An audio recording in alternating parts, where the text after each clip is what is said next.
وَقُلْ جَاءَ الْحَقُّ وَزَهَقَ الْبَاطِلُ إِنَّ الْبَاطِلَ كَانَ زَهُوقًا۔ الحمد للہ رب العالمین، والصلاة والسلام علی سید الانبیاء والمرسلین نبینا محمد وعلی آلہ وصحبہ اجمعین، اما بعد۔ رب اشرح لی صدری ویسر لی امری واحلل عقدۃ من لسانی یفقہوا قولی۔ محترم ناظرین کرام، احباب گرامی اور دیگر سامعین،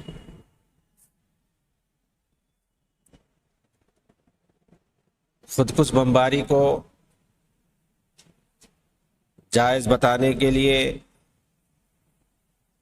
اور اسے ثابت کرنے کے لیے کس طرح سے اخوانیوں نے قرآن و حدیث سے دلیل پکڑی ہے، اس کا جواب دیا جا رہا ہے۔ ان لوگوں نے جتنے بھی واقعات سے استدلال کیا ہے اور اس گھناؤنے عمل کو ثابت کرنے کے لیے ایڑی سے چوٹی تک کا زور لگایا ہے، لیکن ہے یہ خودکشی، خود کو ہلاکت میں ڈال کر کے جہنم کے گڈھے تک پہنچانا ہے۔ یہ اس میں کوئی شبہ نہیں ہے۔ آدمی اپنی آخرت کو تباہ اور برباد کرتا ہے اور ساتھ میں اپنے پیچھے بہت سارے دوسرے معصوم مسلمانوں کی جان کی ہلاکت اور املاک کی تباہی کا سبب بنتا ہے، اور ساتھ ہی اسلام اور مسلمانوں کے بدنام ہونے کا بھی سبب بنتا ہے۔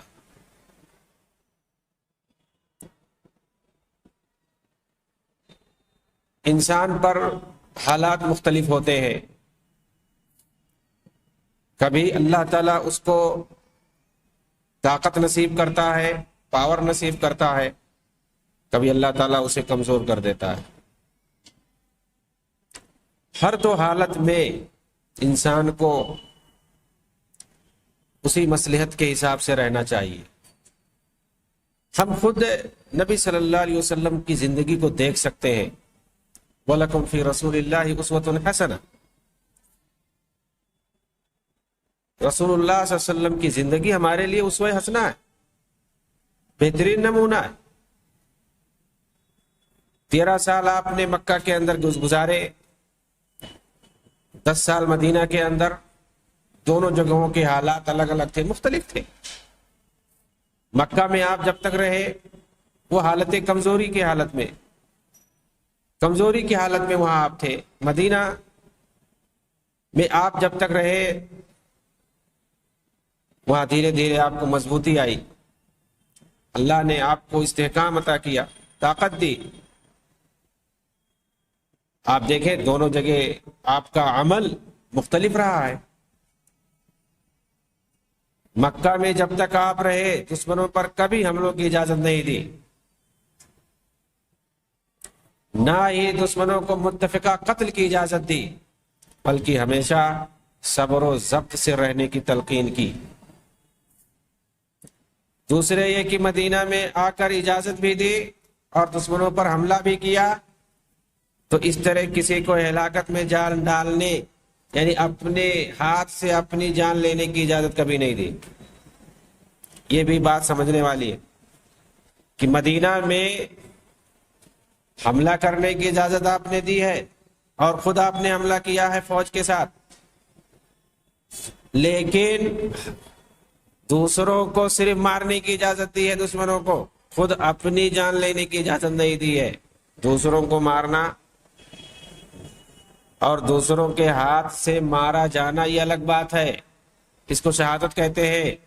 فَيَقْتُلُونَ وَيُقْتَلُونَ، وہ دشمنوں کو مارتے ہیں اور مارے جاتے ہیں۔ فَيُقْتَلُونَ کا مطلب ہوتا ہے مارا جانا، ایسا کہیں نہ آیا فَيَقْتُلُونَ أَنفُسَهُمْ، اپنی جانوں کو مارتے ہیں، نہیں، دوسروں کو مارتے ہیں، دشمنوں کو قتل کرتے ہیں اور پھر دشمنوں کے ہاتھ مارے جاتے ہیں، یہ مطلب ہے۔ اس کو شہادت کہتے ہیں۔ اپنے ہاتھ سے اپنی جان کبھی نہیں لیتے تھے صحابہ کرام، کوئی ثبوت نہیں، کوئی مثال نہیں ہے۔ ایک مرتبہ تو ایسا ہوا تھا جنگ کے اندر، ایک شخص بڑی بہادری سے لڑتا ہوا زخمی ہو گیا، زخموں سے چور۔ بعض صحابہ نے آ کے کہا کہ فلاں کو جنت مبارک ہو، بڑی بہادری سے لڑتا ہوا دیکھا گیا ہے اور زخموں سے چور ہے۔ آپ صلی اللہ علیہ وسلم نے اس کو جہنمی بتا دیا۔ صحابہ بڑے حیران ہوئے، پریشان ہوئے کہ جا کر کے دیکھو اس کی کیا حالت۔ دیکھا تو اس نے خودکشی کر لیا۔ وہ زخموں سے چور، برداشت نہیں کر پایا تکلیف، اور اپنے نیزے سے یا تلوار کی دھار پر خود ہی جو ہے اپنے پیٹ پہ رکھ کر کے بیٹھ گیا اور مر گیا، خودکشی ہوئی۔ پتہ نہیں کتنے دشمنوں کو مارا، لیکن آخر میں کیا کیا؟ خودکشی کر لی۔ اللہ کے رسول نے اس کو جہنمی کہا۔ داعشی تو یہی کرتے ہیں، خودکشی کرتے ہیں دشمنوں کو مارنے کے چکر میں۔ لیکن جو ایک سرفروشانہ انداز میں لڑتا ہے دشمن سے میدان جنگ کے اندر، پہلی صف میں یا اندر گھس کر کے دشمنوں کی صفوں میں، اس کی نیت شہادت کی ہوتی ہے، اپنی جان لینے کی نہیں ہوتی۔ اس کی نیت ہوتی ہے کہ دشمنوں کو ماریں گے اور اللہ فتح نصیب دے، فتح نصیب کرے، سب سے پہلی خواہش ان کی ہوتی ہے۔ اور فتح اگر نہیں ملی، اب دشمن کے ہاتھ سے مارے بھی جائیں گے تو اللہ تعالیٰ میں شہادت دے گا۔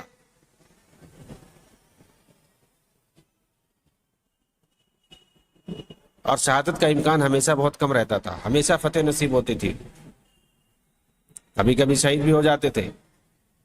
لیکن خلاصے کلام یہی ہے کہ وہ دشمنوں کے ہاتھوں سے مارے جاتے تھے، اور اسی کو شہادت کہتے ہیں۔ اور یہاں جو خود کچھ بمبار ہوتا ہے یا اپنی کمر میں بم فٹ کر کے جاتا ہے اور اپنے ہاتھ سے بٹن دباتا ہے اور پہلے خود مرتا ہے اپنے ہاتھ سے، پھر اس کے بعد ایک امکان رہتا ہے کہ اس کے ساتھ دوسرے لوگ بھی مارے جائیں، یہ خودکشی ہے۔ اس کو کوئی خودکشی کے علاوہ ایک عقل مند انسان کوئی دوسرا نہیں کہہ سکتا ہے۔ یہ صرف داعشی، خارجی، اخوانی، تکفیری، یہی لوگ اس کو شہادت کہتے ہیں، ان کے علاوہ اور کوئی نہیں۔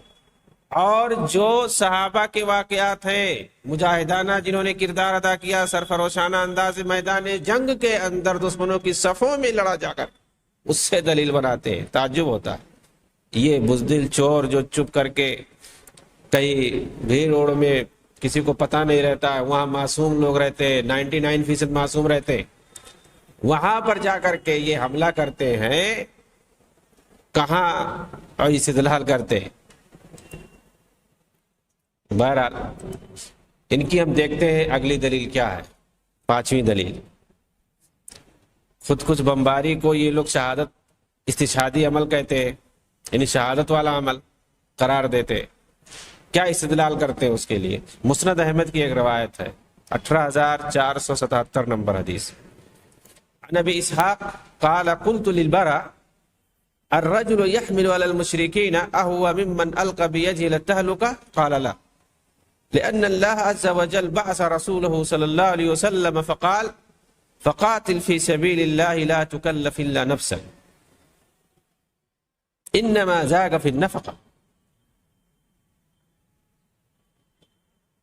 ابو اسحاق کہتے ہیں کہ میں نے براء ابن عازب سے پوچھا کہ ایک آدمی مشرکوں کے صف میں جا کر کے اپنے آپ کو ڈال دیتا ہے تو کیا اسے خود کو ہلاکت میں کہنا کہیں گے؟ تو انہوں نے کہا نہیں، اللہ تعالیٰ نے تو اپنے رسول کو ابھارا ہے لڑنے کے لیے اور کہا فقاتل فی سبیل اللہ لا تکلف الا نفس، اللہ کی راہ میں جہاد کرو۔ اللہ اتنی مکلف بناتا ہے جتنا تمہارے اندر طاقت ہے۔ کہا یہ جو ہلاکت والی بات ہے یہ تو نفقہ میں خرچ کرنے میں ہے.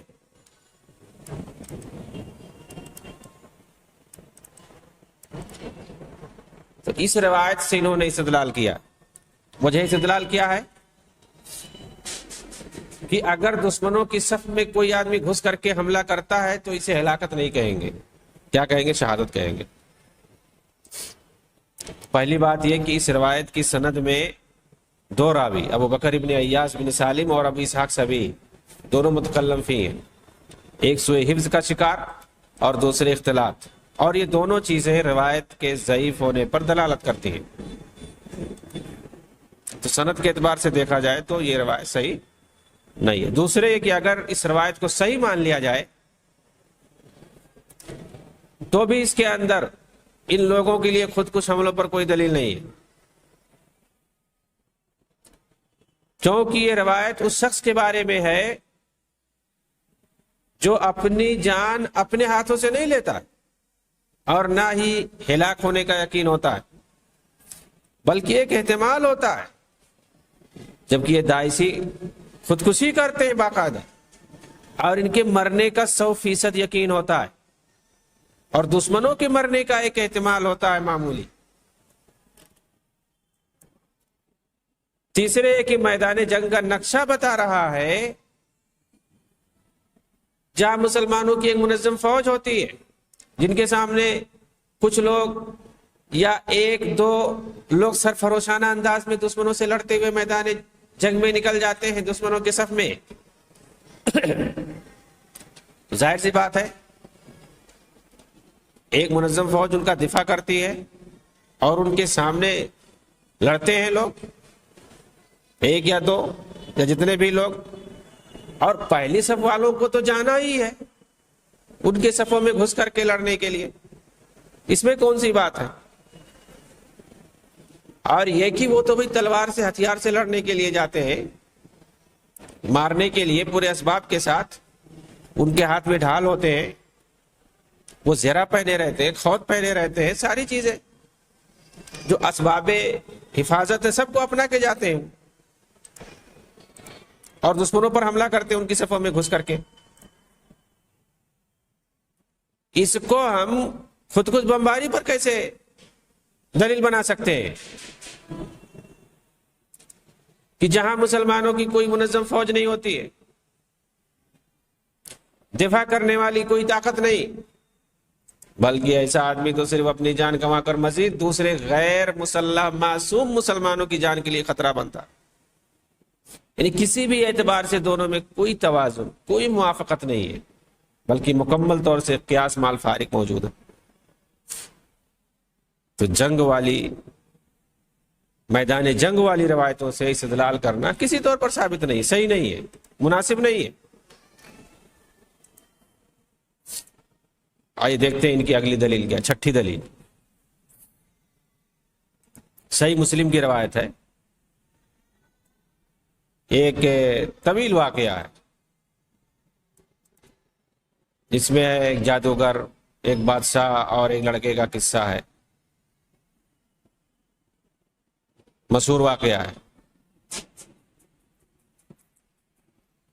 ایک لڑکا جادوگر کے پاس جاتا ہے جادو سیکھنے کے لیے. راستے میں کوئی سانپ آ جاتا ہے، لوگ وہ راستہ چھوڑ دیتے ہیں. اس کو پتہ چلتا ہے، یہ جاتا ہے اور اس کے بعد یہ کچھ پڑھ کر کے بولتا ہے، وہ بھاگ جاتا ہے، پھر وہ راستہ چالو ہو جاتا ہے. اسے لڑکے کا نام بہت مشہور ہوتا ہے، خلاصہ کلام بتا رہا ہوں میں. بادشاہ کے پاس اس کو بلایا جاتا ہے. بادشاہ اپنے آپ کو سمجھتا ہے کہ سارے لوگ اس کو مانتے ہیں، رب مانتے ہیں، لیکن یہ نہیں مانتا ہے. بہرحال اس کو مارنے کے لیے کہتا ہے. کوشش کی جاتی ہے، سمندر میں لے جا کے اس کو ڈال دیتے ہیں، بچ کے نکل آتا ہے. پہاڑ پہ لے جاتے ہیں، چھوڑ دیتے ہیں، نہیں مرتا ہے، بچ جاتا ہے. اس طرح سے کئی کوشش کرتے ہیں، اس کو نہیں مار پاتے. تو اس طویل روایت کے اندر، واقعے کے اندر یہ بات آتی ہے اس لڑکے کے بارے میں. فقال للملک انك لست بقاتلي حتى تفعل ما امرك به. قال وما هو؟ قال تجمع الناس في سعيد واحد وتسلبني على جذع ثم خذ سهما من كنانتي ثم زي السهم في كبد القوس ثم قل بسم الله رب الغلام ثم ارمني فإنك إذا فعلت ذلك قتلتني. فجمع الناس في سعيد واحد وصلبه على جذع ثم أخذ سهما من كنانته ثم وضع السهم في كبد القوس ثم قال بسم الله رب الغلام ثم رماه فوقع السهم في صدغه فوضع يده في صدغه في موضع السهم فمات. فقال الناس آمنا برب الغلام آمنا برب الغلام. وہ بادشاہ سے کہتا ہے کہ تم مجھے مار نہیں پاؤ گے، یہاں تک کہ میں جو طریقہ بتاؤں اس طریقے سے مجھے مارو. بادشاہ نے پوچھا ٹھیک ہے، وہ کون سا طریقہ ہے؟ کہا جتنے لوگ ہیں سب کو ایک جگہ جمع کرو اور وہاں مجھے سولی پہ لے جاؤ، سولی پہ چڑھا دو سب کے سامنے. پھر میرے ترکش سے ایک تیر نکالو اور اسے کمان میں لگا دو اور پھر میرے رب کے نام سے مجھے مارو. اگر ایسا کرو گے تبھی مجھے مار پاؤ گے، نہیں تو نہیں. بہرحال اس نے ویسا ہی کیا، سارے لوگوں کو ایک جگہ جمع کیا اور ایک سولی پر اسے چڑھا دیا، اس کے ترکش سے ایک تیر نکالی اور کمان کے اندر رکھ کر کے وہی بات کہی بسم اللہ رب الغلام، اس لڑکے کے رب کے نام پر. اس نے تیر چلائی، اس کی کنپٹی پہ جا کے لگا اور وہ فوت ہو گیا. جتنے لوگ موجود تھے سب لوگوں نے کہا آمنا برب الغلام، اس لڑکے کے رب پہ ہم سب ایمان لے آئے.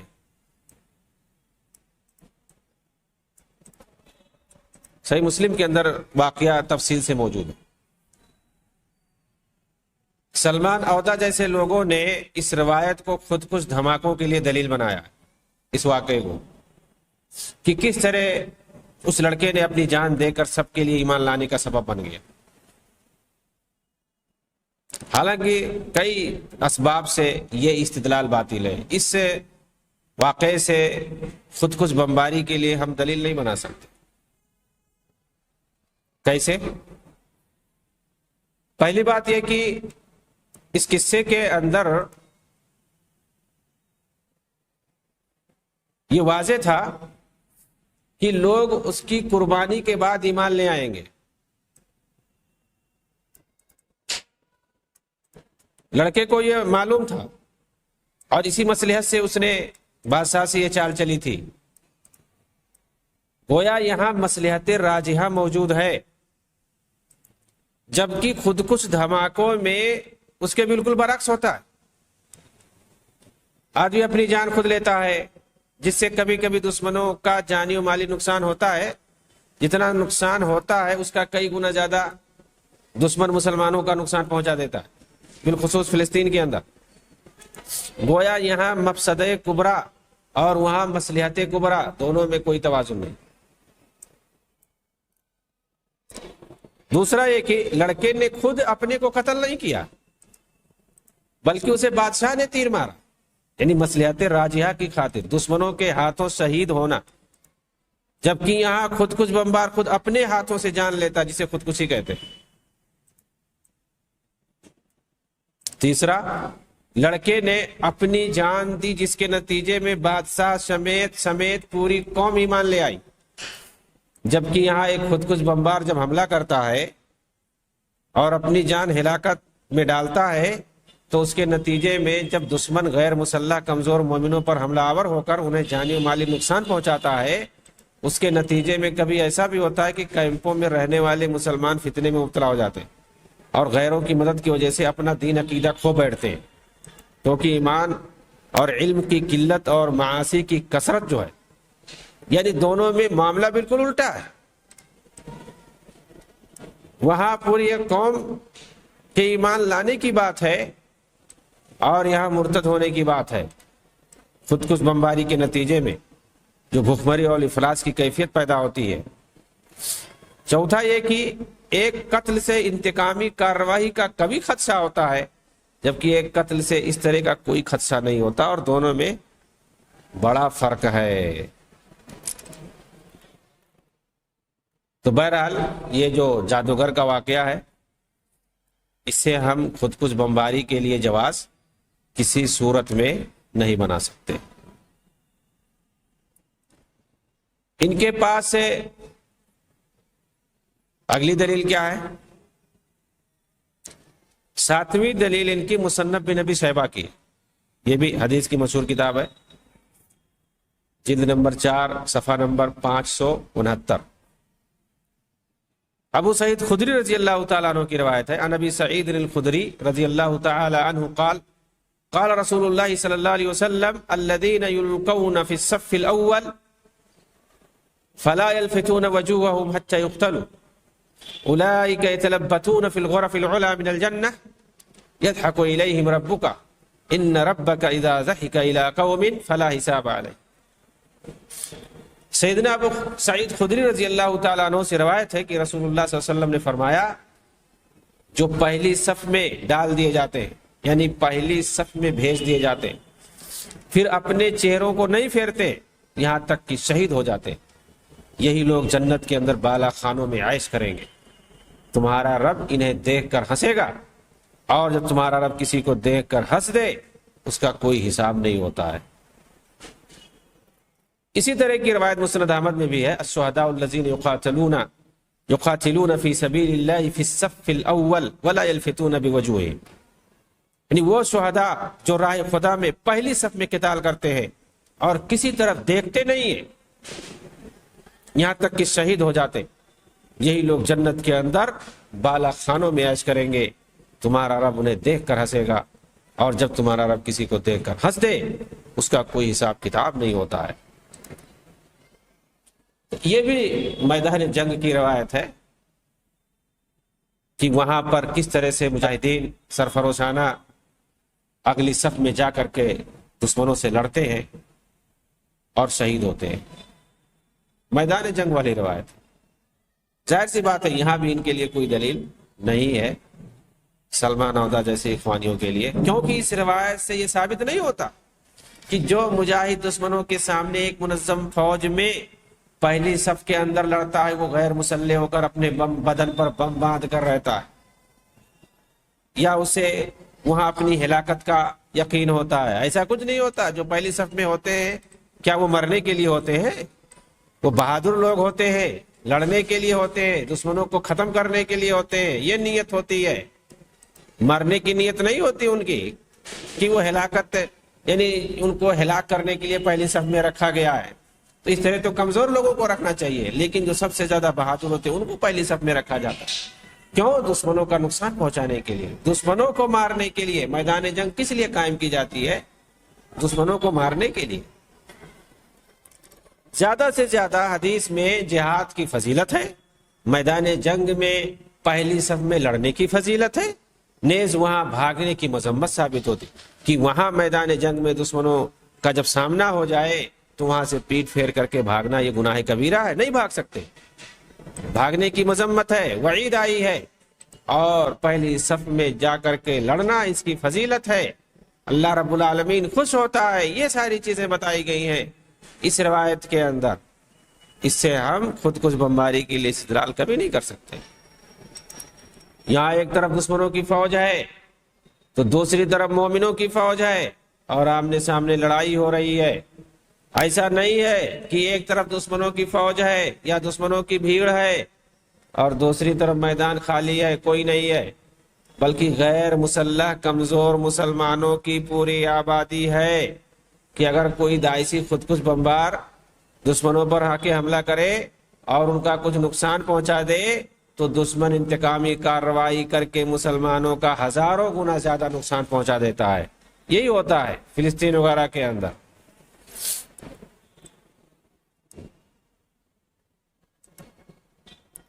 تو اس طرح سے یہ جو روایتیں ہیں، چاہے مسند احمد کی روایت ہو یا اسی طرح سے مصنف بن ابی شیبہ کی روایت ہو، ان سے ہم دلیل نہیں پکڑ سکتے ہیں کیونکہ یہ میدان جنگ کی روایت ہے.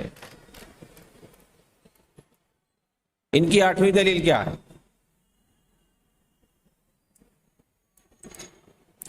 وہ بھی مصنف بن ابی شیبہ ہی کی روایت ہے. عن مدرک ابن عوف قال انی لعند عمر فقلت ان لی جار رمى بنفسه في الحرب فقتل فقال ناس القى بيده للتهلكه فقال عمر كذبوا لكنه اشترى الاخره بالدنيا. مدرک بن عوف سے روایت ہے کہ میں امیر المومنین عمر کے پاس موجود تھا کہ میں نے سوال کیا. میرے ایک پڑوسی نے میدان جنگ میں خود کو لڑائی کے لیے جھونک دیا اور شہید ہو گیا. کچھ لوگ کہنے لگے اس نے خود کو ہلاکت میں ڈال دیا. سیدنا عمر رضی اللہ تعالیٰ عنہ نے کہا لوگوں نے جھوٹ کہا، اس نے تو دنیا کو کے عوض آخرت کو خریدا. اس میں وجہ استدلال یہی ہے القى بيده للتهلكه رمى بنفسه في الحرب، اس نے لڑائی کے لیے خود کو دشمنوں کے صف میں ڈال دیا. اس روایت کے اندر بھی ان کے لیے کوئی دلیل نہیں ہے کیونکہ اس سے وہی میدان جنگ والی کیفیت مراد ہے جہاں ایک مجاہد ڈٹ کر دشمنوں کے سامنے لڑ کر شہید ہوتا ہے، نہ کہ داعشیوں کی طرح خود اپنے ہاتھ سے اپنی جان لیتا ہے. اپنے ہاتھ سے اپنی جان نہیں لیتا. یہاں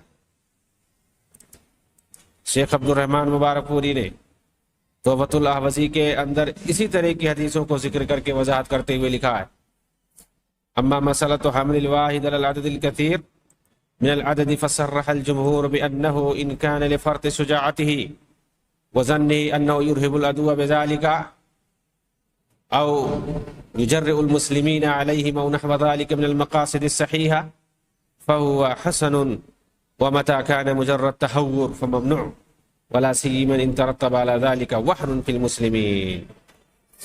توبۃ الاحوزی جلد نمبر 8 صفحہ 250 کے اندر علامہ عبد الرحمن مبارک پوری کہتے ہیں کہ جہاں تک دشمنوں کی بھیڑ میں کسی ایک فوجی کا گھس کر حملہ کرنے کا تعلق ہے تو اس بارے میں جمہور علماء کی یہی رائے ہے کہ اگر وہ بہادر ہے اور اس کے اس عمل سے دشمنوں میں خوف اور رعب اور مسلم فوج کے اندر جرات پیدا ہوگی یا اس کے علاوہ مزید عمدہ مقاصد کار فرما ہو تو پھر ایسا عمل جائز ہے، بصورت دیگر ممنوع ہے.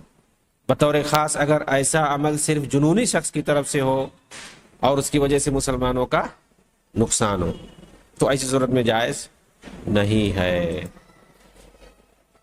معلوم رہے یہ مسئلہ میدان جنگ میں ہتھیار کے لیس ہو کر ہتھیار کے ساتھ مسلح ہو کر دشمنوں پر حملہ کرنے کی بات ہے، نہ کہ بغیر فوج کے تنہا کوئی جنونی شخص بدن پر بم باندھ جائے اور دشمنوں کے اندر جا کر کے خود اپنے آپ کو ہلاکت میں ڈال کر اڑا لے اپنے بم سے. یہ نہیں مراد ہے. تو اس طرح سے ہم اس سے دلیل نہیں پکڑ سکتے. وہ میدان جنگ کی بات ہے کہ میدان جنگ کے اندر جہاں پر ایک منظم فوج ہوتی ہے مسلمانوں کی، اس کی حفاظت کے لیے، دفاع کے لیے، اور پہلی صف کے اندر جہاں بہادر لوگ رہتے ہیں وہ لوگ دشمن کے صفوں پر حملہ کرتے ہیں اور سرفروشانہ مجاہدانہ انداز میں وہ لڑتے ہیں، ان سے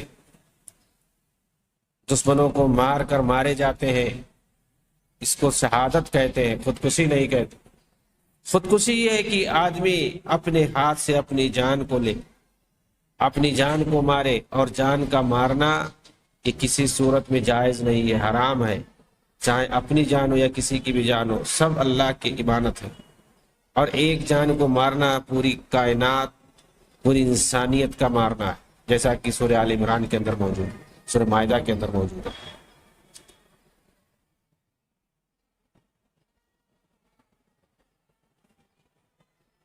تو کوئی شخص ہے اگر ناحق دوسرے کو مارتا ہے، اسی طرح سے اگر اپنی جان کو مارتا ہے تو وہی گناہ ہے، وہ بھی قاتل نفس ہوگا، لیکن وہ خود اپنے آپ کو قتل کر رہا ہے، اسی لیے اس کو خودکشی کہتے ہیں۔ اب بم سے اڑا رہا ہے خود کو تو خودکش بمباری ہوگی۔ اور ایسے لوگوں کے بارے میں وعیدیں آئی ہیں قرآن حدیث کے اندر کہ جن چیزوں سے انہوں نے خود کو مارا ہوگا، قیامت کے دن اسی طرح سے ان کو سزا ملے گی۔ کسی نے چاقو سے مارا ہے، ہتھیار سے مارا ہے لوہے کے، وہ گھونپتا رہے گا جہنم کے اندر۔ اگر کوئی زہر پیا ہے، پیتا رہے گا۔ ظاہر سی بات ہے اگر کسی نے بارود اور بم سے اڑایا ہے خود کو، وہاں بھی اڑاتا رہے گا، بم سے اڑاتا رہے گا، وہاں پر بھی یہی ہوگا۔ تو ان روایتوں سے، جنگ والی روایتوں سے، جنگ والے واقعات سے جو میدان جنگ میں ہوا، وہاں پر مجاہدین خاص طور سے صحابہ کرام نے سرفروشانہ مجاہدانہ طور پر دشمنوں کے صف میں گھس کر کے حملہ کیا، ان سے لڑے، اور بسا اوقات وہاں ان کو شہادت مل گئی، دشمنوں کے ہاتھ سے مارے گئے۔ ان واقعات کو ہم استدلال نہیں کر سکتے ہیں ان سے اس خودکش بمباری پر۔ یہاں پر آدمی خود اپنی جان لیتا ہے۔ سب سے آخری بات یہی ہے ہماری، اللہ تعالیٰ اس طرح کے داعشیوں اور تکفیریوں سے امت مسلمہ کی حفاظت فرمائے، آمین۔ وآخر دعوانا ان الحمد للہ رب العالمین، والسلام علیکم ورحمۃ اللہ وبرکاتہ۔